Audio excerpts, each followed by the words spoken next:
دا اوس هغه ځای دی کوم چې ګرم چشمه ویلی کېږي د کونړ نه بره ډېر یخ اوبه دي دې ځای کې او دې ځای کې که دا هایټ تاسو وګورئ او که دې ځای کې حسن ویلي او موسم دې ځای کې وګورئ نن تقریبا 19 جولای ده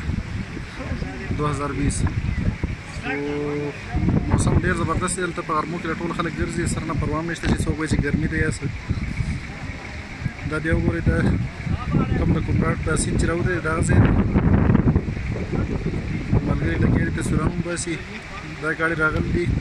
عام ګاډي دلته ډېر په مشکله سره راځي د سیند اخوا سایډ دی